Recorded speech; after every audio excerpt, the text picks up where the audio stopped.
बे समनि मोनसे गिदिर खौरां जे बेलुच लिबारेशन आर्मिया बे समाव पाकिस्तानी आर्मिखौ आईडी जों गोख्रों गाग्लोबदों आरो बे गाग्लोबनायाव दाबि खालामदों सा 12 पाकिस्तानी आर्मिया जिउ खहा जादों होननानै मोनसे दाबि खालामदों। थारैनो मख'नांगोन जे बे समाव अपारेशन सिन्दुरनि उनाव फिन पाकिस्तानखौ गाग्लोबनो थाखाय मोनफ्रोमबो हादोरा सांग्रां जादों आरो बे समाव गोबां सुबुंफोरनि नोंथांमोना नुनो मोनदोंमोन दे पहलगामाव जानाय जे गिख्रंथाव मोनसे थासारि बे थासारियाव गोबां दाय गैयै सुबुंफोरा जिउ खोमानो गोनां जादोंमोन आरो बेनिनो खिथेर होखानो थाखाय भारत हादरनि साफ्रोमबो नोगोरारिफोरा नोंथां आरो आं गासैबो सुबुंफोरानो बे समाव सांग्रां जादों आरो बिथांमोनखौ खिथेर लानांगौ होननानै दाबि खालामबाय थानायखौ नुनो मोनदों। थिग बेफोरबायदिनो भारत हादराबो अपारेशन सिन्दुर बिमुंजों मोनसे पाकिस्तानखौ गोख्रोङै गाग्लोबदों आरो बे गाग्लोबनायनि उनावनो फिन मोनसे आरोबाव खौरां सफैदों आरो बे खौराङाव रोखा मोनथिनो मोनदों जे थामहिनबा माहारियारि खौरां बिजोङाव फोसावनाय बायदिब्ला बे समाव बेलुच लिबारेशन आर्मिनिफ्राय बा आर्मिया आईडी जों गाग्लोबनानै सा 12 पाकिस्तान आर्मिखौ जिउ खोमादों। थारैनो बे समाव रोखा नुनो मोनदों जे बे समाव बेलुच लिबारेशन आर्मिया दाबि खालामना लादों जे सा 12 पाकिस्तानी आर्मिखौ जिउ फोजोबदों बे समाव जिउ फोजोबदों होननानै बिथांमोना फोरमायथिना लादों आरो थारैनो बे समाव मोनफानि उनाव मोनफा पाकिस्तानाव जेंनानिफ्राय जेंना सोमजिबाय थानायखौ नुनो मोनदों। बे समाव बेलुच लिबारेशन आर्मिया गोख्रों आईडी गाग्लोबदों आरो बे गाग्लोबनायाव पाकिस्ताननि सा 12 रौनिया हानजानि जिउ खहा जादों होननानै जोंनिसिम खौरां सौफैदों। थामहिनबा माहारियारि जे खौरां बिजों बे खौरां बिजोङाव फोसावनायखौ नुनो मोनदों आरो बेनि अनगायैबो खौरां मोननाय बायदिब्ला थामहिनबा बे समाव एलओसियाव बे समाव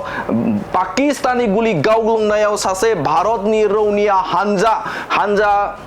लान्स नायक दिनेश कुमार शर्मानिबो बे समाव जिउ खहा जादों होननानै खौरां सफैदों। थारैनो मख'नांगोन जे पाकिस्तान रौनिया हानजानि जे गाग्लोबनायाव लान्स नायक दिनेश कुमार शर्मानिबो जिउ खहा जादों। थामहिनबा बे समाव पाकिस्तानी जे एलओसियाव गाग्लोबनाय अपारेशन सिन्दुरनि उनाव बे समाव पाकिस्ताननि जे एलओसियाव गाग्लोबनायाव लान्स नायक दिनेश कुमार शर्मानिबो बे समाव भारतारिनि सासे रौनिया हानजानि जिउ खहा जादों होननानै जोंनिसिम खौरां सफैदों। थारैनो मख'नांगोन जे बे समाव पाकिस्तानखौ अपारेशन सिन्दुरनि उनाव मोनफानि उनाव मोनफा गाग्लोबनाय हाबाफारिया सोलिबाय थादों। थिग बेबायदिनो बेलुच लिबारेशन आर्मिनिफ्राय सा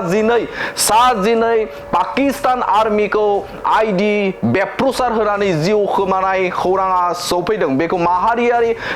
खौरां बिजोङाव बे समाव फोसावनायखौ नुनो मोनो। थारैनो मख'नांगोन जे बे समाव गासै सा 27 पहलगामाव जानाय जे सा 27 दाय गैयै भारतारिफोरखौ जिउ खहा खालामनायनि खिथेरखौ बे समाव साफ्रोमबो भारतारिफोरा थामहिनबा 140 भारतारिफोरा बे समाव खिथेर होखानो थाखाय नाजाबाय थादोंमोन आरो थिग बेबायदिनो भारत हादरा मोनसे मोजां खाबुखौ नेदोंमोन आरो बे मोजां खाबुखौ नेनानै बे समाव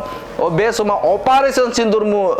बिमुंजों बे समाव गाग्लोबदों मोनसे एयार स्ट्राइक खालामदों आरो बेवहाय गोबां पाकिस्ताननि मोनगुथा उदखारि थावनि जाय जायगानिफ्राय गोबां बे उदखारिफोरा बेवहाय ट्रेनिं खालामनाय जायो आरो बे ट्रेनिं खालामनायखौ एयार स्ट्राइक खालामनानै अपारेशन सिन्दुर बिमुंजों बे समाव गाग्लोबनानै फोजोबस्रांदों आरो बे फोजोबस्रांनायाव भारत हादरनि जे 27 जे दाय गैयै सुबुं बे दाय गैयै सुबुंनि खिथेरखौ भारत हादरा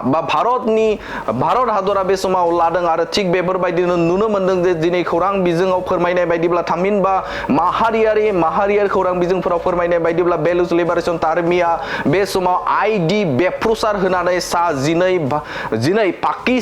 पाकिस्तानी आर्मिखौ बे समाव जिउ खहा खालामदों होननानै जोंनिसिम खौरां सफैदों। थारैनो बे समाव मोनफानि उनाव मोनफा भारत हादरा बे समाव खिथेर होखारनाय हाबाफारिया बे समाव सोलिबाय थादों। अपारेशन सिन्दुरनि उनावनो बे समाव गाग्लोबनाय हाबाफारिया गोख्रों भाबै बे समाव समाव सोलिबाय थानायखौ नुनो मोनदों साफ्रोमबो बे समाव भारतारिफोरा मोनसे सोंथि खालामदोंमोन बा भारतारिफोरा बे समाव सोंथि खालामदों दे माब्ला बे खिथेरखौ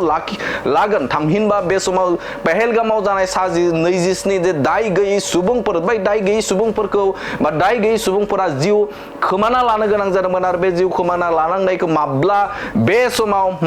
समाव बिथांमोनखौ खिथेर लाखिगोन बा खिथेर होखारगोन होननानै मोनसे सोंथि खालामबाय थादोंमोन आरो बयबो सुबुंफोरानो बे समाव मोनसे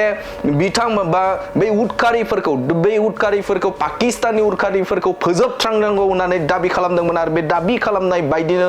भारत हादरनि गाहाय मन्त्रि बिथां नरेन्द्र मदि अमित शाहनिफ्राय लानानै राजनाथ सिंह आरो साफ्रोमबो दैदेनगिरिफोरानो सांग्रां जादों आरो मोजां खाबुखौ नेदोंमोन आरो बे खाबुखौ नेनानै हरनि समाव थामहिनबा मैयानि सानाव जे हरनि 1.45 रिंगा बे रिंगायाव हरनि समाव अपारेशन सिन्दुर बिमुंजों मोन 9 दे पाकिस्ताननि टेररिस्ट जाय उदखारि हानजा बे उदखारि हानजानि जे मोनसे गिदिर थावनि बे गिदिर थावनिफोरखौ जाय जायगानिफ्राय मोनसे ट्रेनिं होनाय जायोमोन जाय जायगानिफ्राय मोनसे गोबां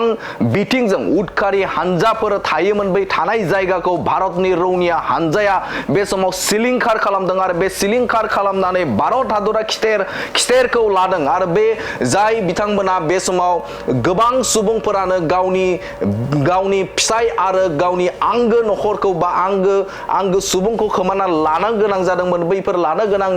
सुबुंफोरखौ बा खोमाना लानांनाय सुबुंफोरनि खिथेरखौ बे समाव भारत हादरा लादों आरो बे समाव अपारेशन सिन्दुर बिमुंजों बे गाग्लोबनाय हाबाफारिया सोलिदों आरो बेवहाय गोबां सुबुंफोरनि बा बे उदखारिफोरनि जिउ खहा जानाय खौरांखौबो मोनथिनो मोनदों आरो बेनि अनगायै फिन बे बाराव बेलुच लिबारेशन आर्मिया बे समाव पाकिस्ताननि 12 सुबुंखौ थामहिनबा पाकिस्ताननि 12 आर्मिखौ बे समाव आइडि बेफ्रुसार होनानै जिउ खहा खालामनायखौ बे समाव माहारियारि खौरां बिजोङाव फोसावनायखौ नुनो मोनदों।